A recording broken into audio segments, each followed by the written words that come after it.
아멘. 은혜의 찬양 감사합니다. 오늘 우리가 함께 살펴볼 말씀의 제목은 부국 대통령 박정희입니다.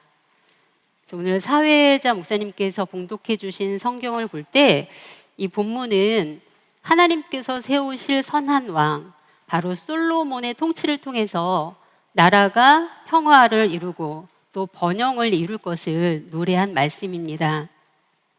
자, 그런데 이러한 솔로몬 시대의 번영은 언제 이루어졌느냐? 바로 하나님의 축복 속에서 다윗 시대의 다윗의 통치 기간에 영토의 확장이 이루어지고 또 정치적으로 안정을 찾고 또 경제적으로 부흥을 일으킨 그 기반을 닦아놓은 그 터 위에서 이루어진 번영이라고 할 수 있겠습니다. 이처럼 솔로몬 시대의 번영을 우리가 볼 때 오늘날 우리가 살아가고 있는 이 발전된 대한민국의 모습을 연상할 수 있습니다. 그렇다면 솔로몬 시대의 이 번영이 다윗 시대에 이루어 놓은 이 정치적, 경제적 그 닦아놓았던 그 기반이 터전이 되었다면 오늘날 우리가 누리고 있는 이 번영과 발전의 터전은 바로 박정희 대통령이 이루었다고 볼 수 있습니다. 그래서 우리는 그를 부국 대통령이라고 부르죠. 그러면 과연 박정희는 어떤 사람일까?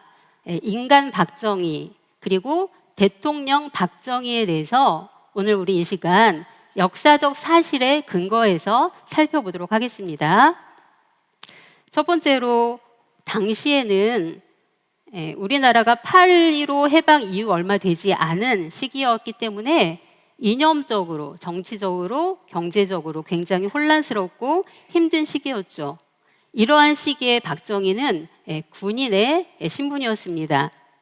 자, 그래서 이러한 역사의 소용돌이 속에 그의 군 생활에는 시련이 닥치게 되는데 바로 대구 10월 사건이 발생하게 된 것이죠. 1946년 10월 3일에 대구 10월 사건이 발생하게 되는데 이때 박정희가 가장 존경했던 셋째 형 박상희가 경찰의 총에 사망하는 사건이 벌어집니다. 이 박상희는 당시 남로당 당원으로 활동을 하면서 이때 희생을 당하게 된 것이죠. 이때 남로당으로 활동하던 박상희가 죽었을 때 이 이재복이라는 목사가 이 박정희에게 찾아와서 이 모든 장례 비용을 대주고 또 유족들에게 따뜻하게 물심양면으로 보살펴주는 선행을 베풀었습니다. 그러면 이재복은 어떤 사람인가? 바로 평양신학교를 졸업한 후에 목사가 되었는데 그의 실제 모습은 남로당 군사부 총책이었던 것이죠. 그래서 박정희는 이 이재복을 통해서 남로당의 포섭을 당하게 됩니다. 자, 그런데 1948년 7월 20일에 국회에서 이승만이 제1대 대통령으로 당선이 되죠. 그리고 8월 15일에는 대한민국 정부가 수립이 됩니다. 자, 그런데 3개월 후인 10월에 여수 순천 사건이 발생하게 되는데 이 여수 순천 사건은 남로당이 국방경비대에 깊숙이 침투해서 군부 내 세력을 규합한 이후에 반란을 일으킨 사건입니다. 그래서 이때 순천에서는 10월 20일부터 23일까지 여수는 27일까지 8일간 공산 천하가 되었던 것이죠. 이승만 정부는 이를 계기로 군부 내에 있는 남로당 세력에 대한 일대 검거가 시작되는데 이때 이제 박정희도 해당이 되는 것이죠. 그래서 박정희는 이때 1948년 11월 10일에 박정희가 체포되어서 서대문 형무소에 수감이 되고 이후에 사형 선고까지 받게 됩니다.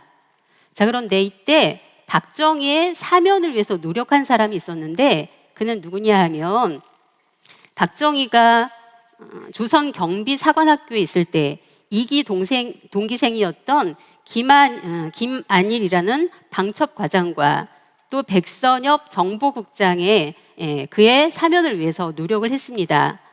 그의 사면 요건은 무엇인가 하면 박정희는 남로당 군사부장 역할을 담당했지만 직접적으로 포섭 활동을 한 적이 없다 하는 점과 또 박정희는 남로당 내에 있는 군부 내에 있는 남로당 200여 명의 명단을 넘겨줌으로 인해서 이것이 그의 사면 요건이 되어서 처음에는 사형을 언도받았지만 무기징역과 파면과 또 급료 몰수형을 차례대로 받게 된 것이죠.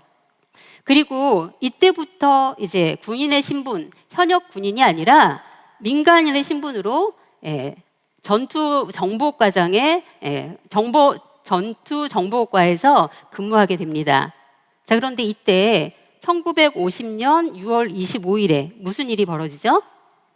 6.25가 발발하게 된 것이죠.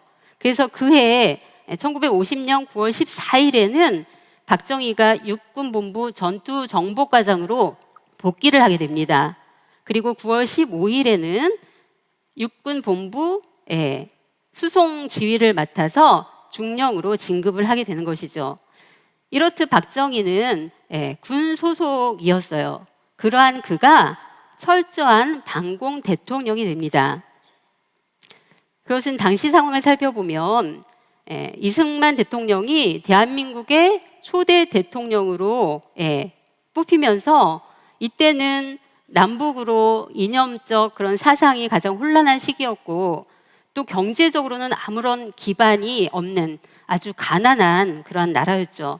그래서 이승만 대통령은 그러한 나라를 일으키기 위해 군사, 교육, 경제적 다방면으로 혼신의 힘을 다해서 자유민주주의적 나라의 기반을 닦아왔습니다.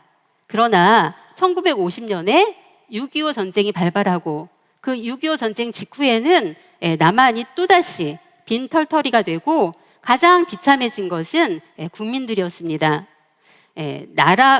가난은 나라님도 구제하지 못한다는 말이 있죠.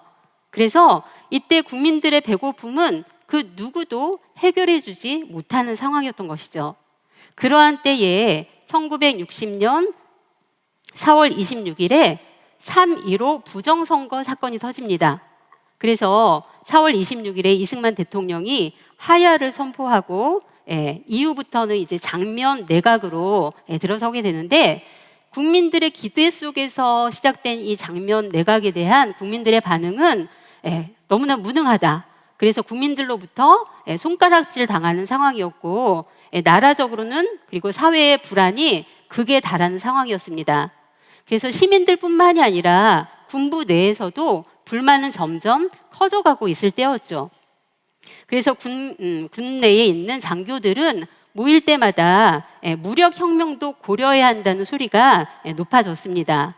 그리고 1961년 4월 7일 저녁에 명동에 있는 강상욱 중령의 집에서 박정희를 비롯한 전체 회의를 통해서 거사할 것을 도모하게 되죠. 무력 거사. 그래서 거사일을 4월 19일로 정하게 되는데 이때 기밀이 누설되게 돼요. 그래서 이 거사일을 5월 16일로 변경을 하게 된 것이죠. 그리고 마침내 1961년 5월 16일에 새벽이 되어서 박정희가 이끄는 이 3,000여 명의 군병들이 서울 시내를 진입을 하고 그리고 이후 단 3시간 만에 중앙청과 방송국을 점령을 하게 됩니다. 그리고 새벽 5시가 되어서 첫 방송을 통해서 정변이 시작되었음을 선언을 하게 되는데 이때 군사정변 6개 항목 공약을 발표하게 됩니다. 첫 번째로 우리 같이 한번 읽어볼까요? 첫 번째 공약은 시작.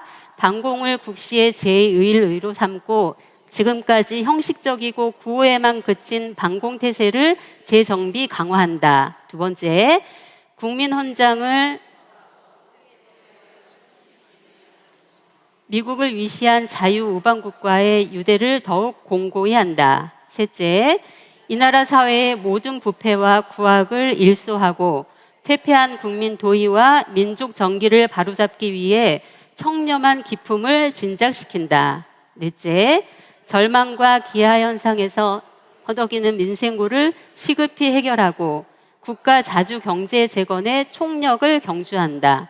다섯째, 민족의 수건인 국토 통일을 위해 공산주의와 대결할 수 있는 실력 배양에 전력을 집중한다. 여섯 번째, 이와 같이 우리의 과업이 성취되면 참신하고도 양심적인 정치인들에게 언제든지 정권을 이양하고 우리들은 본연의 임무에 복귀할 준비를 갖출 것이다. 예, 이렇게 6가지의 공약을 발표하게 되는데, 이것을 볼 때 우리가 느낄 수 있는 것은 바로 박정희의 철저한 반공의식을 확인할 수 있습니다.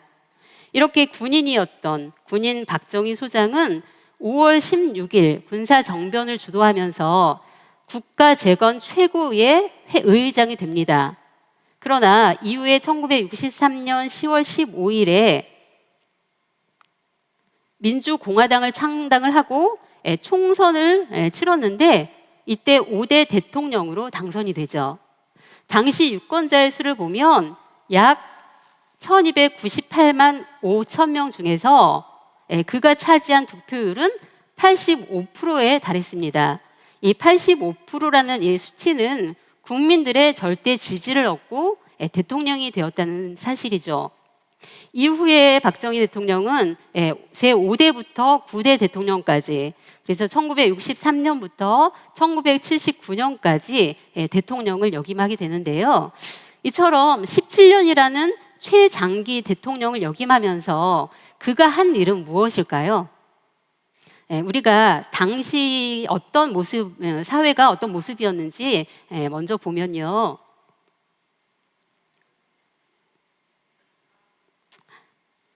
소리가 안 나오네요.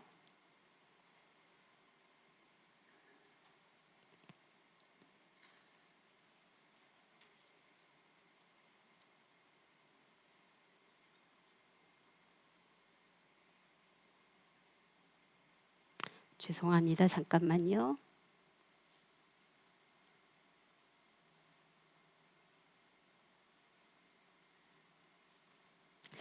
소리가 왜 안 나올까요?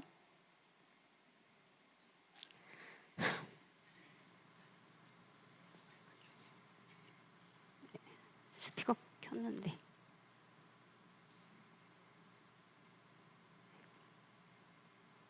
스피커는 켜져 있어요. 스피커 켜져 있어요.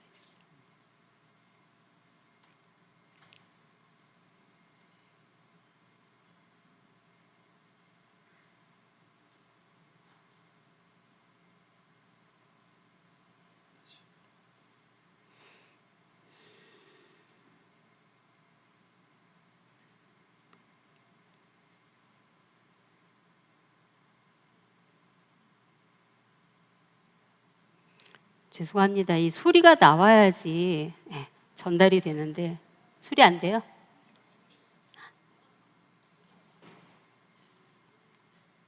그럼 어떻게 해야 될까요?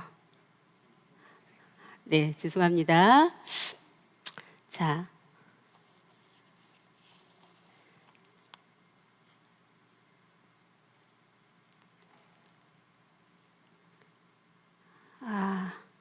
이후에 영상도 있는데 영상이 굉장히 중요하거든요. 근데 음량이 안 나온다고 합니다. 죄송합니다.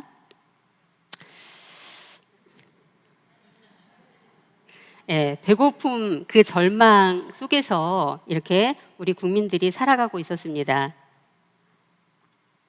그런데 이러한 나라가 기적적으로 부국 강병한 나라가 되었죠.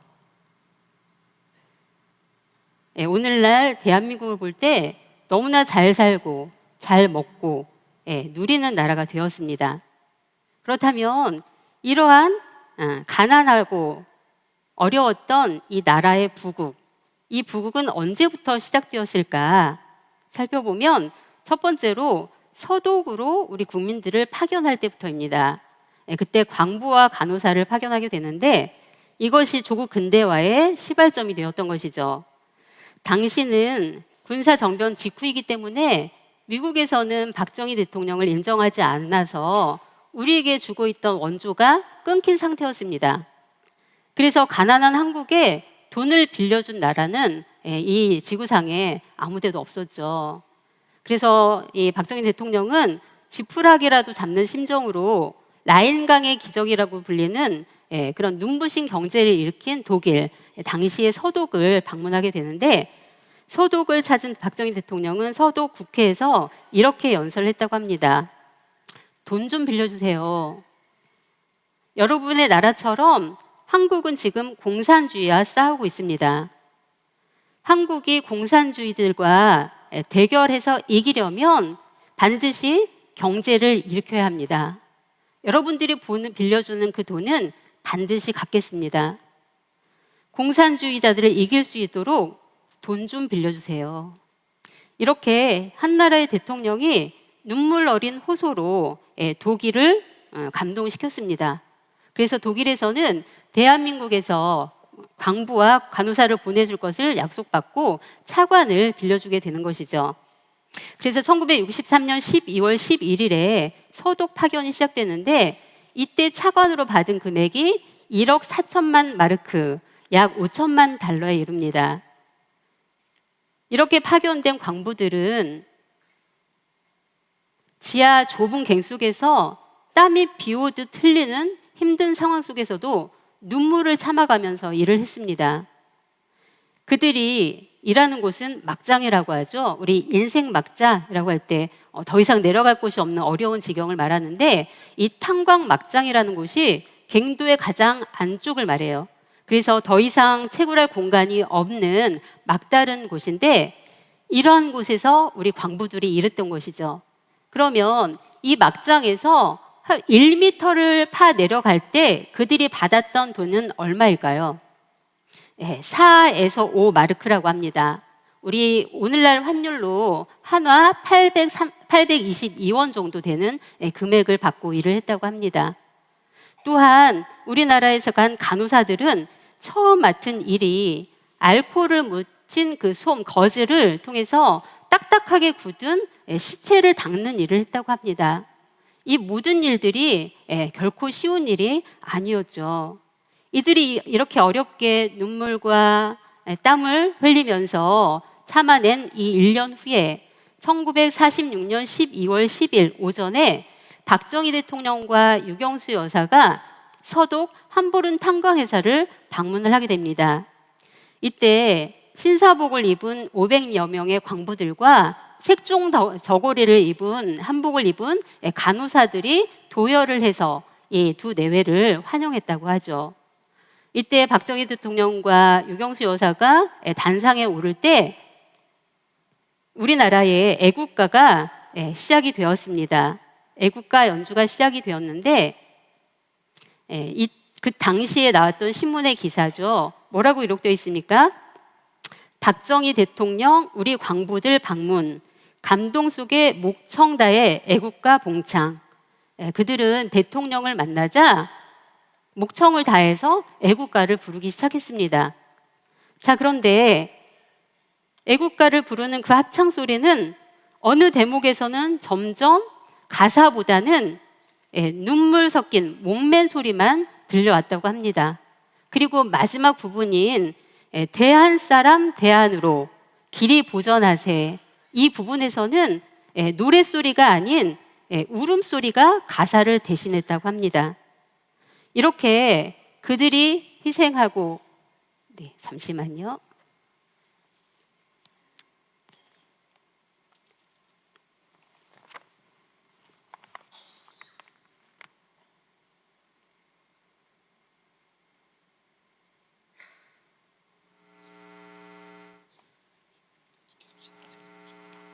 죄송합니다. 자, 이렇게 그들이 1년 동안 고생한 그 시간들을 생각하면서 배고프고 있는 그 나라의 살림을 위해서, 가난한 나라를 위해서 돈을 벌기 위해 이국 땅 멀리에서 노동력을 팔아가면서 돈을 벌어야 하는 자신들의 처량한 처지에 대한 복받침의 울음이었겠죠. 그리고 대통령 내외도 자식과 같은 이 백성들, 국민들이 너무나 안타깝고 미안함에 복받친 서름이었을 것입니다. 그리고 이후에 이제 박정희 대통령께서 단상에서 연설을 시작하는데 이렇게 얘기를 합니다. 여러분, 난 지금 몹시 부끄럽고 가슴이 아픕니다. 대한민국 대통령으로서 무엇을 했는지 가슴에 손을 얹고 반성합니다. 나에게 시간을 주십시오. 우리 후손만큼은 결코 이렇게 타국에 팔려 나오지 않도록 하겠습니다. 반드시, 정말 반드시.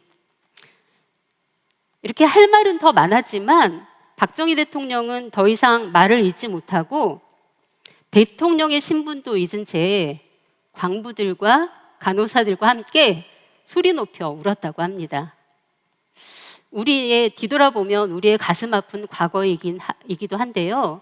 그렇다면 그들이 이렇게 일을 해서 우리에게 보내온 이 5천만 달러는 어떻게 쓰였을까요? 우리가 쉽게 그때 그들이 그렇게 살았나 보다 이렇게 한마디로 일축할 수 없는 일인 것이죠.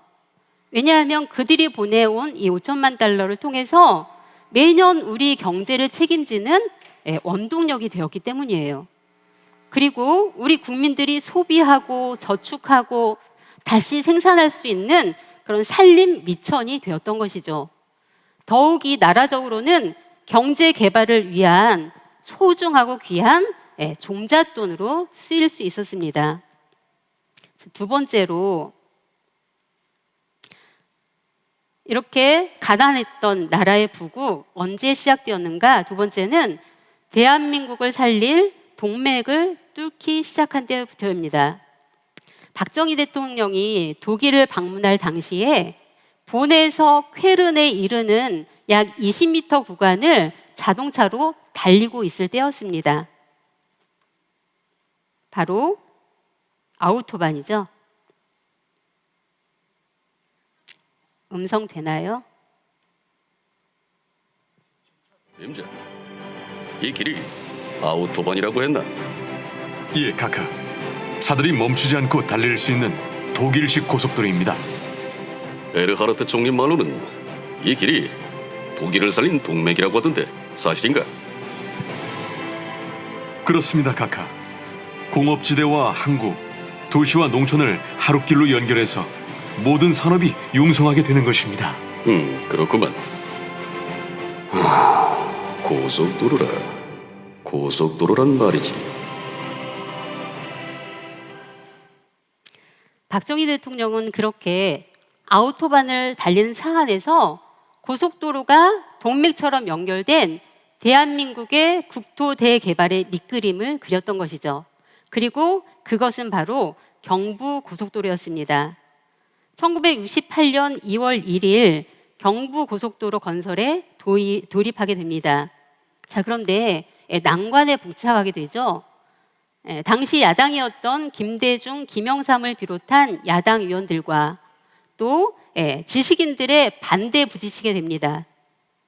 심지어는 야당 인사들은 이렇게 고속도로 건설을 방해하기 위해 건설용 장비가 들어가는 그 도로를 막고 시위를 하기도 했다고 합니다. 자, 그러나 이 경부 고속도로 건설은 1970년 7월 7일 불과 2년 5개월 만에 전 구간이 완성하게 됩니다. 이 경부 고속도로 건설은 428km에 달하는데요.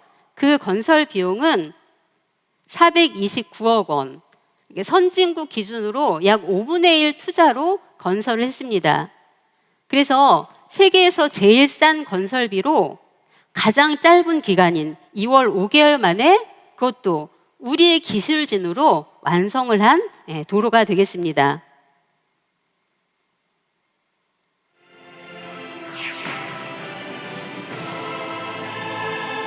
그 동맥 덕분에 각 지역에 공단들이 건설되고 사람과 물자가 이동하며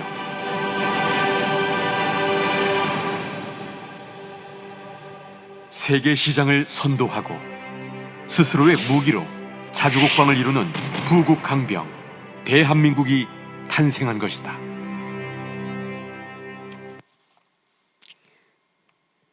예, 이렇게 그때의 고속도로 건설을 방해했던 그 사람들이 그 도로를 제일 먼저 달렸다고 합니다.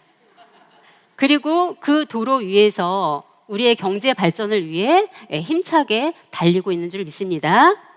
세 번째, 이 대한민국, 가난했던 대한민국의 부국의 시작은 중화공업 방위산업의 기반을 닦았기 때문입니다. 바로 포항제철소 건설이죠. 열연 공장이 착공되면서 제철소 건설은 더욱 박차를 가하는 듯 보였다. 그러던 1971년 공사가 3개월 이상 지연되고 만다. 박태준 회장은 건설 비상 1호를 발령하고 전국의 레미콘을 총동원해 하루 300세제곱미터의 콘크리트 타설을 700세제곱미터로 늘렸다. 마침내 제1고로가 완성되고 첫 불을 지폈다. 과연 쇳물이 쏟아질 것인가? 모두가 숨을 죽였다. 폭발하는 불꽃과 함께 쇳물이 쏟아져 나왔다. 함성과 만세가 함께 터졌다. 자동차도 만들고 조선산업도 일으킬 뜨거운 쇳물. 이로써 한국도 본격 중화공업 시대를 열게 됐다. 이렇게 반대에도 무릅쓰고 포항제철 건설이 시작되고 공장 건설 첫 해부터 엄청난 흑자를 냈다고 합니다. 그래서 이 공장을 건설하기 위해서 차관을 빌려와서 공장을 건설했지만 이후의 확장 사업은 순수 자체 수입으로 충분히 가능하게 되었던 것이죠. 이로써 포항제철 건설을 통해서 얻어지는 성공의 기반이 닦이게 되는데 각 업계에서 성공이 이루어지죠. 조선업, 반도체업, 방위산업 등 여러 연관 산업에서 성공 기반을 다지게 되는데 조선업을 볼 때 중국, 한국, 일본 순인데 한국이 2위에 있습니다. 그리고 반도체 산업에서는 우리나라의 삼성전자 2위에 있죠. 그리고 SK 하이닉스가 4위를 차지했습니다. 그리고 방위 산업을 볼 때 요즘 K방산이라는 용어도 나오는데 이 방위 산업에서는 세계 10위권 내에 우리 한국의 4개 기업이 포함되어 있다고 합니다. 이렇게 급성장을 하고 있는 것을 볼 수 있습니다. 이러한 모든 기반이 박정희 대통령의 경제 개발을 통해서 시작되었다는 것을 알 수 있습니다.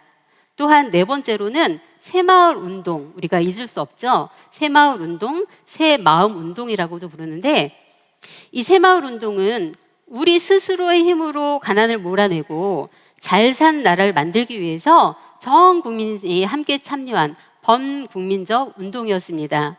그래서 박정희 대통령은 1970년 4월 22일에 전국 지방 장관과 회의를 통해서 마을 꾸미기 사업을 제창을 했습니다.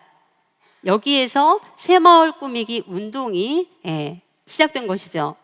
이 새마을 운동의 기치는 근면, 자조, 협동의 정신 개조 운동, 그래서 새마음 운동이라고도 부릅니다.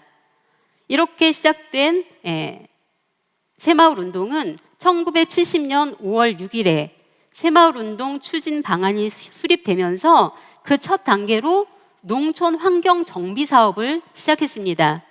이때 한계리 동에 시멘트 335포대를 지원하면서 이 농촌 주민들로 하여금 스스로 일을 할 수 있게 했던 것이죠. 특히 전국 방방곡곡에서 엄청난 성과를 거뒀는데 이 가난으로 침체되어 있던 그리고 가난이 상징화되어 있던 우리나라의 농촌의 모습이 하루가 다르게 변화되어 갔습니다.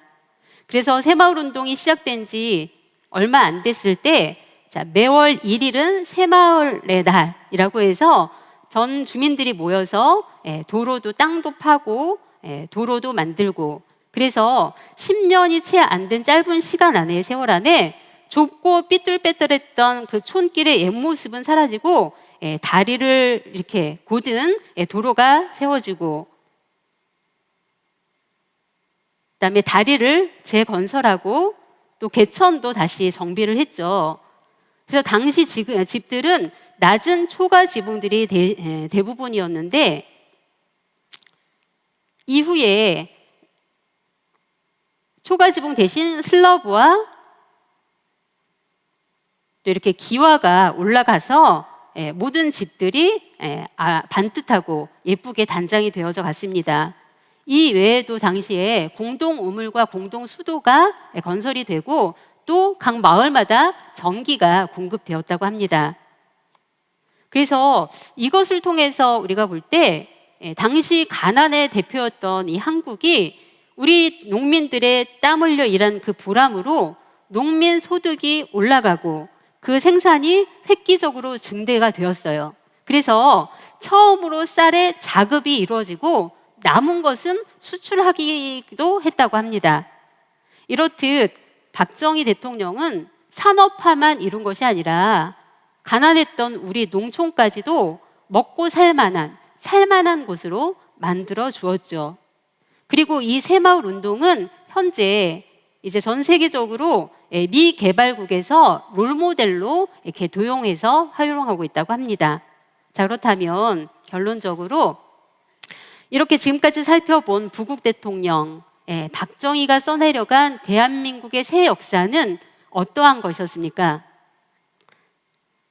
당시 산에는 나무 한 그루가 없어서 벌거숭이 민둥상이었죠. 그리고 국민들은 기하선상에서 허덕이는 절망적인 민생고를 겪고 있었습니다. 그래서 배고픔이 상식이었던 곳, 바로 이것이 6.25 전쟁 직후에 보편적인 우리의 사회상이었습니다. 당시 언론의 보도를 보더라도 많은 사람들이 제대로 먹지 못해서 얼굴이 붓거나 영양실조로 죽어가는 사람들이 줄을 이었다는 기사들이 줄을 잇고 있습니다. 그러한 나라의 대통령이 된 박정희의 통치 이념은 단 두 가지였습니다. 첫 번째는 국민들이 배고프지 않게 밥을 먹이는 것. 그리고 두 번째는 제 나라를 자기네 힘으로 지키는 것. 자주국방, 반공이었죠. 이러한 기치를 들고 일어났던 이 박정희 대통령이 이룬 것은 그가 가진 그 권력을 남용한 것이 아니라 한 나라의 대통령으로서 다른 나라에 가서 돈을 빌리기 위해 머리를 조아리고 눈물을 흘리는 그러한 일들을 했죠. 그리고 자식과 같은 국민들을 타국에 보내 땀과 눈물을 흘리게 했던 그 모습을 보면서 같이 가슴 아파했던 대통령이었습니다. 또한 올곧은 신념으로 반대했던 경부고속도로와 또 포항제철 건설을 성공시키는, 그래서 경제 발전에 매진했던 대통령이었습니다. 그 결과 우리나라는 그전까지는 미국의 원조와 또 수입에만 의존하며 살아왔던 나라이지만 박정희 대통령이 되어서 경제개발을 추진한 1년 후에 1963년 10월에 경제개발을 시작해서 1964년 11월 30일을 볼 때 연간 수출이 1억 달러를 돌파했습니다. 그래서 우리는 이날을 수출의 날로 지정했던 것이죠. 그리고 이후 1970년 말에는 연간 수출 10억 달러를 돌파하게 됩니다. 그리고 1977년 말에는 연간 수출 100억 달러를 돌파했습니다. 이때 1977년 100억 달러를 돌파했을 때 이 방송을 통해서 본 국민들은 열광하며 환호성을 질렀다는 얘기를 들었습니다. 이처럼 10억 달러에서 100억 달러로 가기까지 얼마나 걸렸느냐, 그 일례를 볼 때 서독은 11년이 걸렸고 일본은 16년이 걸렸다고 해요. 그런데 한국은 몇 년이 걸렸습니까?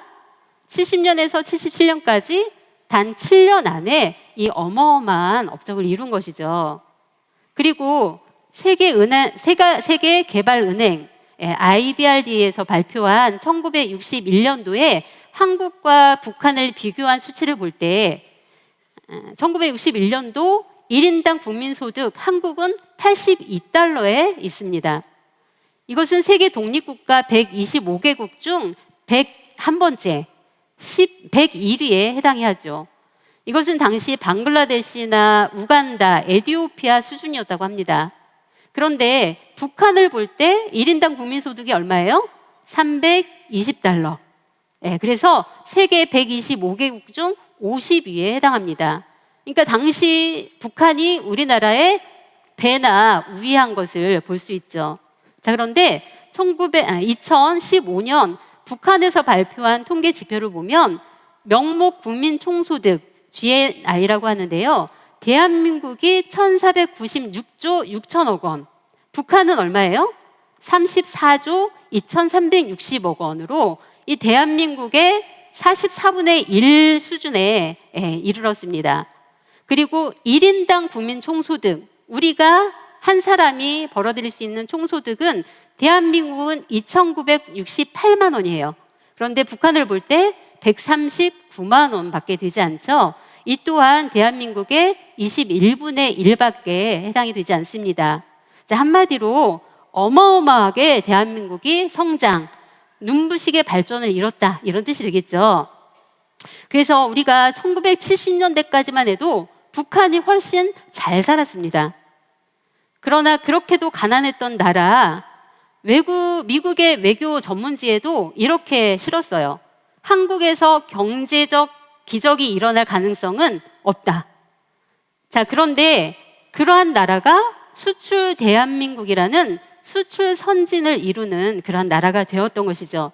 그렇다면 이렇게 참으로 통쾌한 역전이 일어났던 순간은 언제 이루어진 것입니까? 부국 대통령 박정희 대통령의 경제개발 정책 때문에 이러한 결과를 얻은 것이죠. 그래서 박정희 대통령의 경제개발을 통해서 부국을 이룬 것은 지금 그 어느 누구도 부정할 수 없는 사실인 것입니다. 자, 우리가 생각을 해보면 만약에 그때 박정희 대통령이 그와 같은 경제개발을 안 했다면 아직도 우리는 배를 골고 있는 가난에서 벗어나지 못하는 나라가 되어 있었을 겁니다. 그러나 박정희 대통령의 경제 개발은 그가 내세웠던 군사혁명 6가지가 있었죠. 그 가운데 첫 번째, 반공. 두 번째, 민생고 해결. 세 번째, 공산주의로부터 우리나라를 지킬 실력을 배양하는 나라. 이 모든 것을 다 이뤄낸 대통령이 바로 박정희인 줄 믿습니다.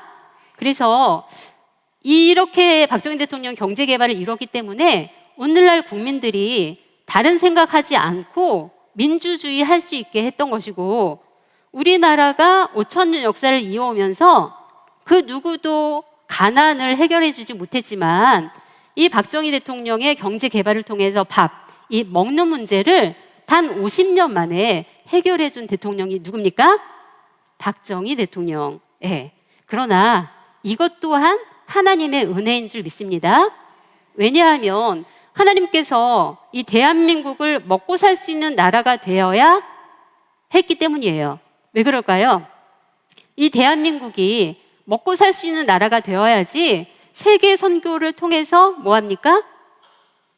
전 세계를 책임지는 영적 제사장 나라가 될 수 있기 때문인 것이죠. 그래서 자유민주주의를 이룰 수 있게 해주시고 경제적인 눈부신 발전을 할 수 있도록 박정희라는 위대한 지도자를 세워주셔서 경제 부흥을 이루게 하신 줄 믿습니다. 그래서 지금 우리 이 나라가 만약에 북한처럼 먹고 살 수 있는 그런 수준이다. 그러면 우리 평강제일교회 기독교인 믿는 사람들이 책임지고 있는 마지막 때의 이 구속사 운동이 진행이 될까요? 안 될까요? 안 되겠죠. 자, 그래서 하나님의 뜻 가운데 박정희라는 위대한 지도자를 세워주셔서 경제 부흥을 이루게 해주셨던 것이죠. 자, 그렇다면 지금 우리가 이렇게 경제 발전을 터 위에서 누리고 있는 우리가 오늘날 해야 할 일은 무엇일까요? 하나님께서 자유도 주셨죠. 경제 부흥도 주셨어요. 그리고 우리에게 구속사 말씀까지 다 주셨다면 오늘날 우리가 해야 할 일은 무엇일까? 자, 이걸 보시면 이게 무슨 글자일까요? 신앙 전력화. 이거 보신 분들도 있을 텐데 이 부분을 이렇게 크게 확대를 보면 언제 쓰여졌냐 하면 1976년 6월 며칠이에요? 26일. 누가 썼어요?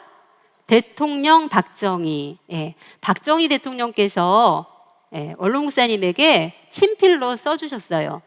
이것이 우리 원로 목사님 사저인 본부에 걸려있는 족자이죠.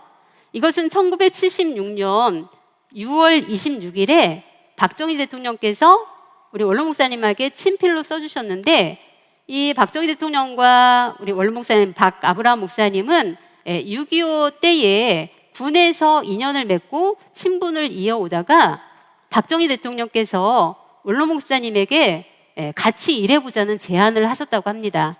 자, 그런데 원로 목사님은 당시 어떤 신분이었어요? 목사셨죠. 그래서 목사라는 얘기를 듣고 이 글귀를 적어주셨어요. 자, 그러면 신앙 전력화 무슨 뜻이죠? 자, 같이 읽어볼게요. 시작. 신앙으로 우리가 마귀와 싸워서 이길 수 있도록 전력, 힘을 다하라. 아멘. 그래서 하나님이 보내주신 이 박정희 대통령이 부국 강병한 나라를 위해서 애국애족했듯이 이제 대한민국 우리 믿는 성도들은 나라의 강병을 위해서 힘써 일하는 대통령이 될 수 있도록 또 국민을 애족하는 대통령이 될 수 있도록 기도해야 할 줄 믿습니다. 뿐만 아니라 그러한 지도자적 정신을 가진 우리 자녀들이 양육되어질 때 그와 같은 위대한 지도자를 통해서 우리 자녀들이 이 나라를 통치해 나갈 때 우리에게 허락하여 주신 이 자유민주주의의 대한민국을 통해서 우리에게 주신 구속사 말씀 전파라는 그리고 하나님의 구속사 운동이라는 우리 시대에 더욱 편만케 된 날이 앞당겨 이루어질 줄 믿습니다. 기도하고 마치겠습니다. 고맙고 감사하신 살아계신 우리 아버지 하나님, 오늘 이렇게 원로 목사님께서 주신 근현대사 시리즈를 통해서 부국 대통령 박정희에 대한 역사적 정확한 사실을 살펴보고 깨닫게 해주시니 감사함을 드립니다. 이 세상에 박정희 대통령에 대한 여러 가지 오해와 안 좋은 시각들이 있지만 그를 통해서 이루게 하신 우리 아버지의 역사를 오늘 정확하게 깨달은 줄 믿사오니 정확한 국민의식을, 역사의식을 통해서 우리 국민들이 하나님 앞에 더욱더 기도하게 하여 주시고 우리 자녀들이 박정희 대통령과 같이 이승만 대통령과 같이 애국애족하는 그러한 지도자로 양성되어서 반드시 이 나라를 하나님 뜻 가운데 치리할 수 있는 우리 자녀들로 성장해 갈 수 있도록 역사하여 주시옵소서. 그래서 우리가 오늘 이 자리에서 신앙 전력화를 이룰 때 우리에게 맡겨주신 이 구속사역이 날마다 부흥성장 발전하여서 이 말씀이 전 세계에 편만케 된 날이 앞당겨 이루어질 수 있도록 역사하여 주시옵소서. 이외 모든 시간도 우리 아버지 홀로 영광 받으실 것을 믿사오며 사랑과 은혜가 충만하신 예수님의 이름으로 감사 기도 올리옵나이다. 아멘. 감사합니다.